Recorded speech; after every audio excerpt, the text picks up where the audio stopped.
What up, good people? It's your boy Morgan Mall, and I'd like to welcome you all to Mall on Movies, where I talk about movies that I've seen from the theater to the couch. Now remember, I'm not a critic, I just like movies. What up, good people? Welcome to another episode of Mall on Movies, man. And this week's episode, I'm gonna just run down some of the movies that I seen over the past week, and also what we'll lock in on. So I was blessed to go see Beetlejuice, blink twice again with my man Daytrick. I seen The Killer's Game, Transformers 1. Actually, I caught the premiere on that. Speak No Evil, same. And then I seen an independent film, Seeing Mavis Beacon, which was directed, produced by Jasmine Jones. Whenever that comes out, y'all make sure y'all support that. Yeah, man, like that's what I've seen, and what we'll lock in on today is Am I Racist? But before I get into that, I want to shout out my man Daytrick for going back with me to see Blink twice. Yes, you know what I'm sir. saying? How you did you pick up anything extra from when you seen that? I think it was a good idea that I did go back and see it because it did give me more clarity on some things. Yeah, I will say that. Yeah. So you know in Blink Twice, man, I think the interesting thing, and like I said, I think it's a movie you all need to see. A lot of trigger warnings in there, a lot of things that's relevant to today. But like I mentioned in last episode, was talking about this idea. The gift was the gift of forgetting and short-term memory and not remembering stuff and getting rid of traumas. That was my man's manipulation for the girl. So we picked up small things, like we understood that the lady kept saying the robin or the rabbit. That's what she kept, because she remembered her from the last time, the lady with the snake tattoo. So little things like that, let you know. And then just the way, like I said, just the idea of this memory of the young lady seeing him before, but still being caught up into wanting to be, wanting to be free and be on this land of optimism. And after it's all said and done, she still kept him alive. And what's interesting is talking to my female friends who've seen it, and their whole thing, they was like, why would she keep why wouldn't she kill him? And what happened to the other girl? You know what I'm saying? And so I thought that was very interesting, because I didn't understand why she didn't kill him either. But our whole thing, like, It's almost like they just left it up for interpretation. Interpretation, yeah. One girl got out of there, and the other. So, but yeah, man. But make sure y'all check out, like I said, Blink Twice. I really enjoyed that movie. Now, Beetlejuice, man. You know, a lot of movies, when they make sequels, part two, especially when it's so much time, I was very worried, and what I had to do is go watch the movie, the first Beetlejuice, beforehand. And I must say, I'm glad I did see it beforehand, because I think they kept everything right on point. Still bringing back actors, keeping the storyline right in the same. And my overall thing in Beetlejuice, Michael Keaton's still great, phenomenal actor. It was definitely a good time, and they kept it present and relevant. But one of the biggest things that I like to pull out is the daughter, the relationship of now Lydia is now grown, and she has a daughter, but she's, like caught up and still telling the ghost stories. But her daughter is at this school where, like, all the kids know who her mother is, so there's that resentment. And so I think about, like, kids who have celebrity or famous parents or people who are very popular, and how uncomfortable that may be for them at school. And like the whole thing that I seen in this that I thought was interesting was the daughter just really wanting to have a relationship with her mother. But as much as she was beefing and resenting her, is that she come to find out to have the same gift as the mother, you know what I'm saying? And being able to see ghosts. And so that's just a portion of, like, what I peeped from the movie that I thought that was interesting. But I did enjoy the fact that they still kept the storyline intact. They didn't veer off. It wasn't, I didn't feel like it was more of a continuation. It was actually years later. So shout out to them for keeping that theme going. Another movie. Did you see Beetlejuice yet? Absolutely. Yeah. So, Absolutely. So what you say? Like, Absolutely. I want to see it again. you want to see it again? You want to see it again? Yeah, I So want to see it again. I feel like they didn't stray too far from the essence of Beetlejuice. yeah.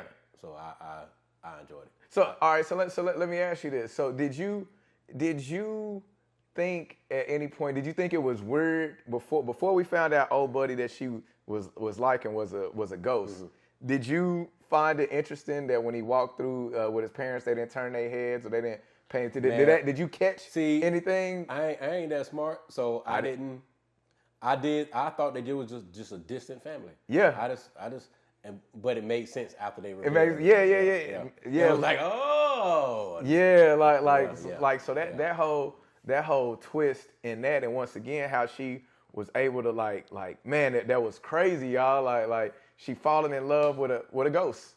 Like only she was able to see it. So that right there is like you trying to stray away from your parents, and some stuff is just in you. You know, some things is just passed down in you. You know what I'm saying? Even though now, what you think, Daytrick? Even on the relationship of like I said, the daughter wanted to have this relationship with her mother, but like this guy trying to marry, you know what I'm saying, the Lydia, and the daughter not feeling it, you know, and can feel that energy. Have you experienced? I always think about when parents are either divorced or separated from the other, you know what I'm saying, parent, and then somebody new is trying to come in, you know, like just that dynamic.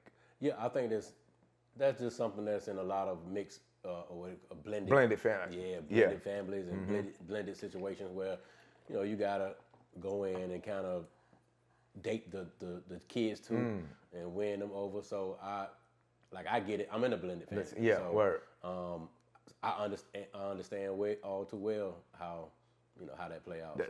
That was very interesting. And then of course ultimately, you know, the daughter was right. Yo, like you really want to rock with this dude. But I think that twist that they had in there and still keeping it where Beetlejuice is like a bad good guy. You know what I'm saying? They needed him to get through. You know, and so just keeping everything on point. Yeah. So I kind of rate movies on different scales. Like certain movies that are excellent movies to me, one time watch. Then there are excellent movies to me that I can watch over and over. Yeah. It's in the middle of that. I can rock with this one right here. I can watch it a few times. Man, well, I'm gonna like I said, I know y'all have seen Beetlejuice. Please leave your comments or thoughts for those '80s babies out there. You know what I'm saying? That seen that with me. Now I'm gonna move on to Speak No Evil real quick, and that's a movie that I seen the previews for 3-4 months, and I was really ready to watch it. And I went to a premiere, and it was, I'm gonna just say, and y'all let me know what y'all thought. I've just never seen a movie where a man was so weak. Like this guy was so weak, and it was disheartening. Like he was a bum, you know, and I mean he was a bum from the beginning of the movie to the end of the movie. I've never seen a weak man in a movie portrayed like this, but I guess they do exist. I mean, my man couldn't make a decision. He couldn't save his family. He couldn't make a decision. He let his daughter sleep on the floor. Like that's just wild to me. Did you get a chance to see it? I haven't seen it yet. Man, I keep trying to see it. Man, listen, but the suspense of it all. Let's just say this. Like, I felt like Speak No Evil is demographic wise. You know, I'm gonna just be straight up to it. Like, black people couldn't have made this movie because it wouldn't have been. Every part of the movie says, "Get out of there. We ain't doing that. You're not bringing your family with another family that you just met a few weeks ago, bringing your kids and all of that together." But there was a point in there, and it's like, let me put it to you like this. I'm gonna just ask you straight up. Let's say a kid is in danger. Like, you know, a family that's a kid in danger, right? You see that, right? But your life may be in danger too, right? So you got your family, you got your wife, your daughter. You see this crazy family over here, and they got this kid. I just have a yes or no question. Okay. Do you, in saving your family, do you attempt to save this kid, or do you get out of there and just keep your family? I think that my family first. My family first. If it's putting my family in danger to save this kid, then I gotta put my family first. You gotta lead the kid. I gotta put my family first, man.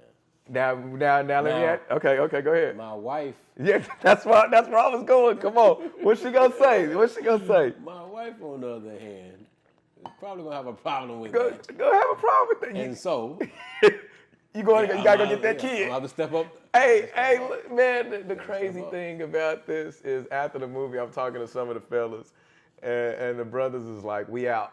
And I was telling them, I was like, "Man, ain't no black woman is allowing you to leave no kid in a crazy situation." That's why I was telling the homies, is like, ain't no way you go save the kid. But like I said, man, the man was trash, and he was weak, and maybe that's what they wanted to show.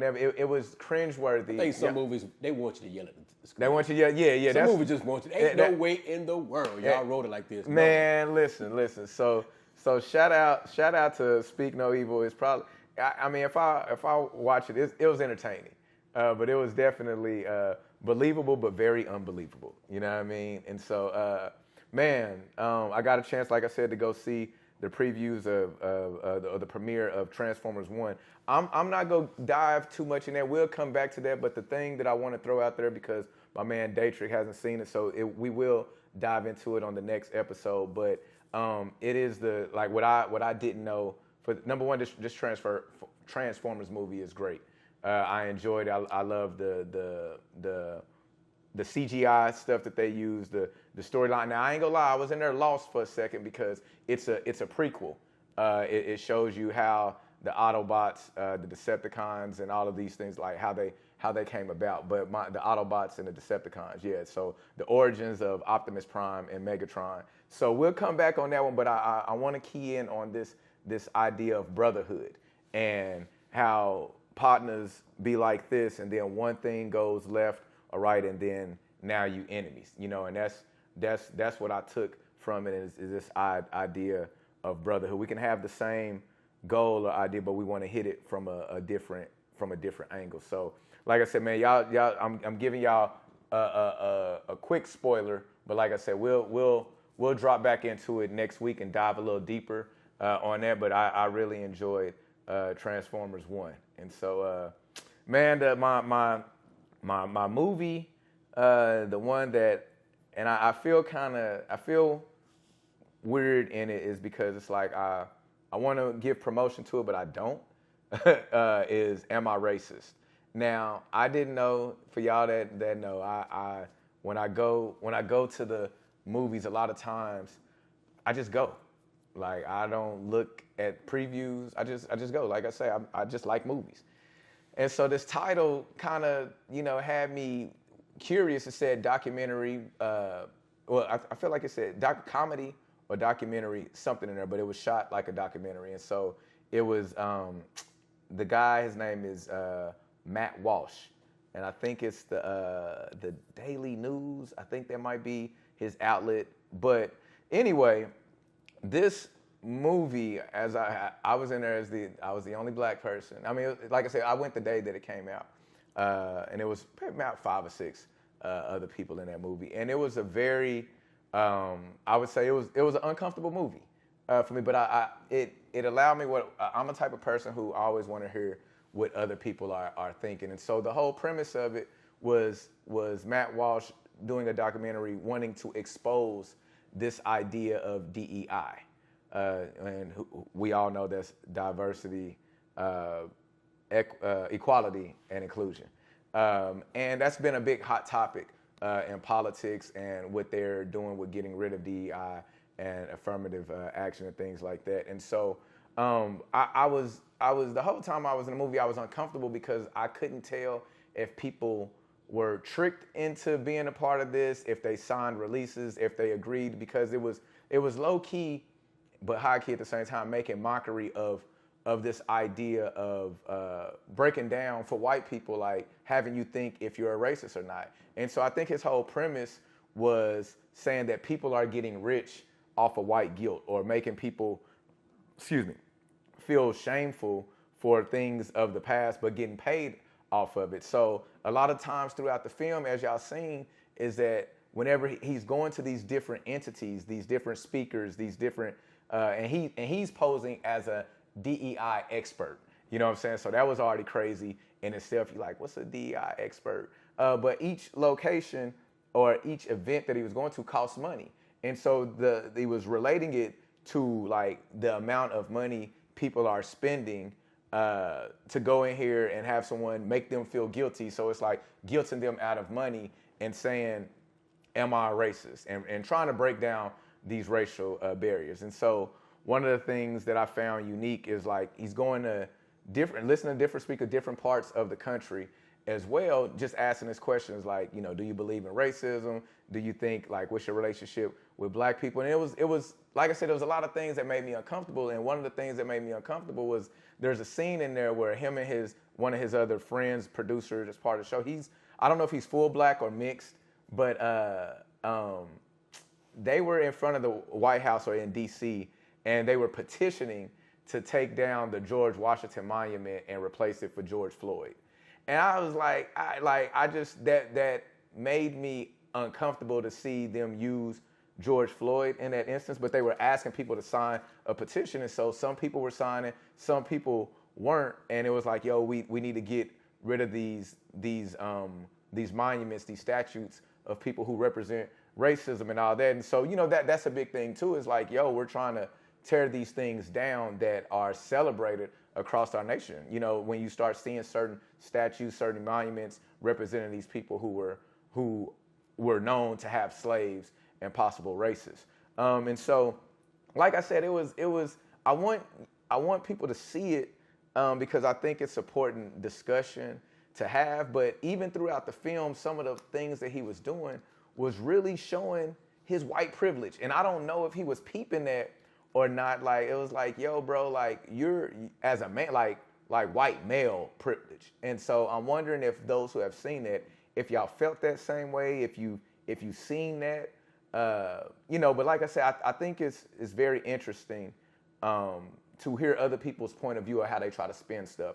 But I do want to say this and make sure that I land with this point for those who believe affirmative action or DEI shouldn't exist. Well, it exists because if it doesn't exist, more of these corporate companies and that are ran by white men will continue to not give those of color, minorities, opportunity that are qualified. Like a DEI and affirmative action doesn't mean just because I'm black, I'm gonna get this job. I still have to be qualified, and that's what people have to understand. You still have to be qualified. It's just giving this person a shot just to be on the same playing field. And these are known things that we know, is that black people and minorities, we don't have women, we don't have the same opportunities as white males, as your white counterparts, male or female, you know. And so I think it's people are always trying to say, oh, you're making it about race,